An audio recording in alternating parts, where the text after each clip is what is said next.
after this information sessions, you will have a clear idea how to design your project. Now I'm moving to the very last topic that I will present today. It is related to the budget. As it is visible on the slide, from the activities toward effective budget, that is of course supported with 3E principles that we are looking to see in our projects, in the project that we will be financed. Economy, efficiency, effectiveness clearly contributed to the output results. So this sound financial management now are very clearly explained and presented. So sufficient and reasonable resources, market-oriented, in line with your capacities to absorb, not with your wish. Of course, that we all have wishes and goals, but when it comes to the budget, as much as realistic as better implementation. I would say you will have to choose among different financing options, but please always start from your needs, but also from your capacities to do certain activities and related costs to the activities. This is a reminder for hierarchy of rules. It is not novelty, it is something applicable also for all Interreg programs.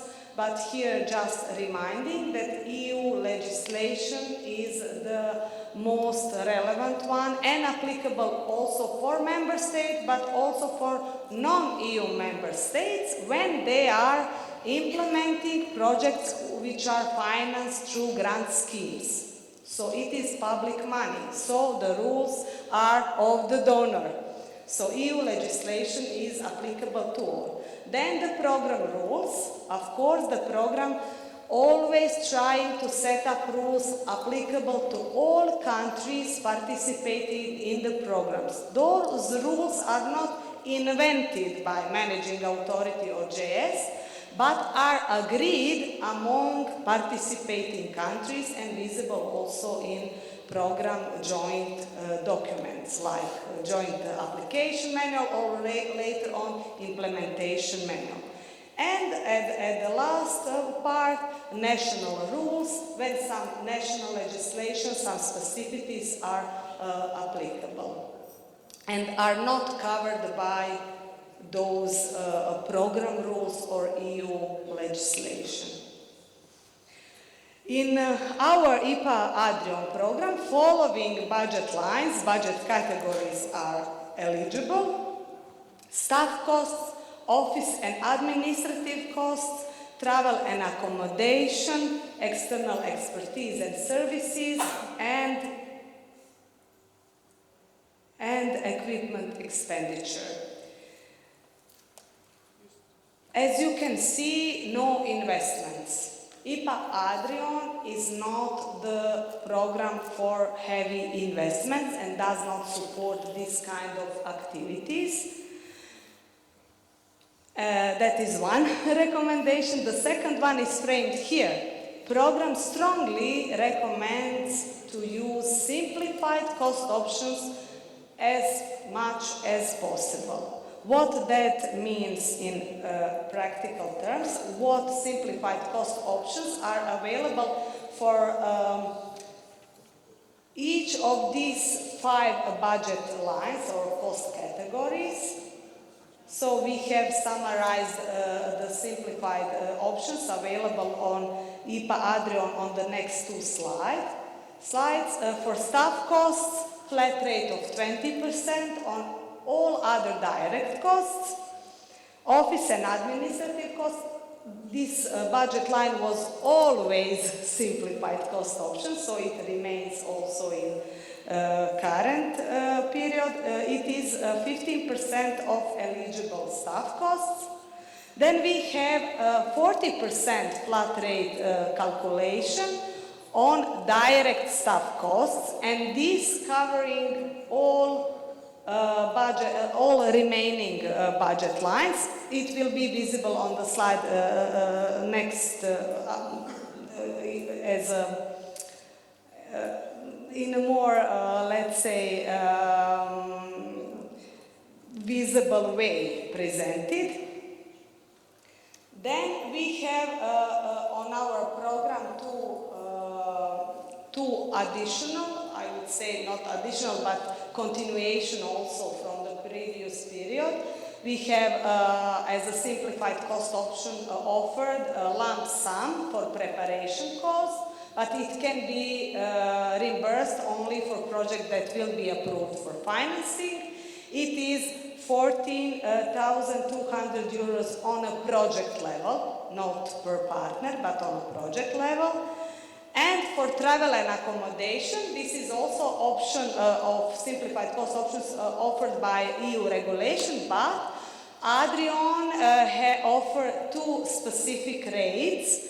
It is 10% flat rate for ERDF participating partners and 50% flat rate for IPA partners. Again, we strongly recommend you, especially for example for this budget line, travel and accommodation, to use simplified cost options offered by the program instead of real costs. On this slide, it is maybe in a more visible way, it is clear what I am talking about. So budgeting options are offered per partner, so each partner can independently decide which option is the most suitable for that partner. I would say no 100% happiness.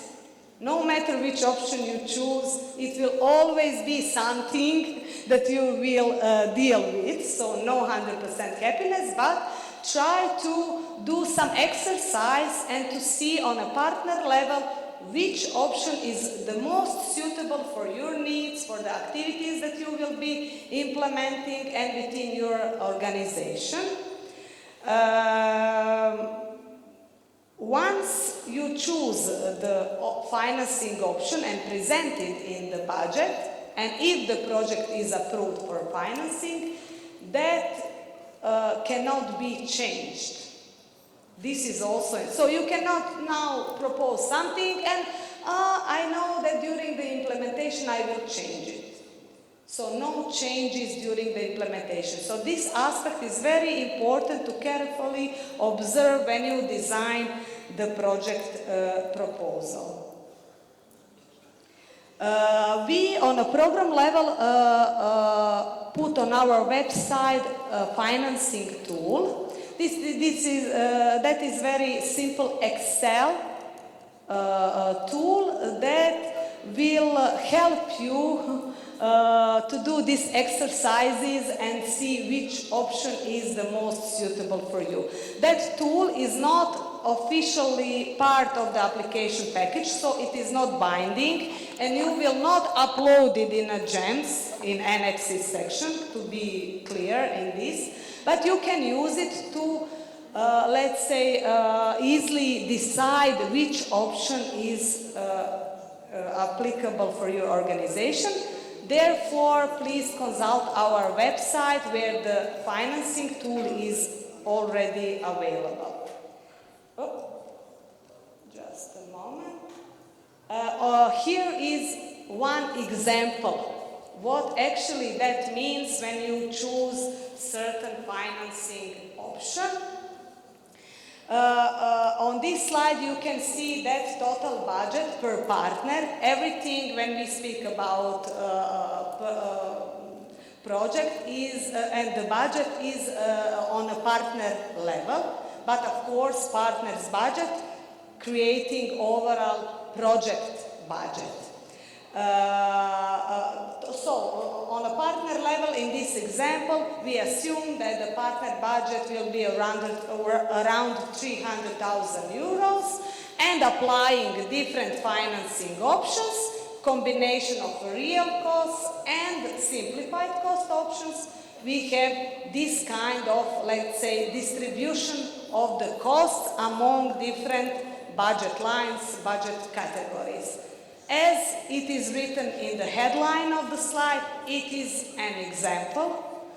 You should use the tool or your own knowledge to decide which financing option is the most suitable for you. We are coming to the end. Thank you for your attention. Now we will have a short Q&A session. Here. Thank you, Bojana. Thank you for this very comprehensive presentation. Yes, now we start this question and answer session. I also invite our colleagues Adela Fragna and Lucia Cagliari to the stage so they maybe can help with the replies. Also Barbara, our head of Joint Secretary, is online. So it's your turn to ask questions regarding the two blocks of session that we have illustrated so far.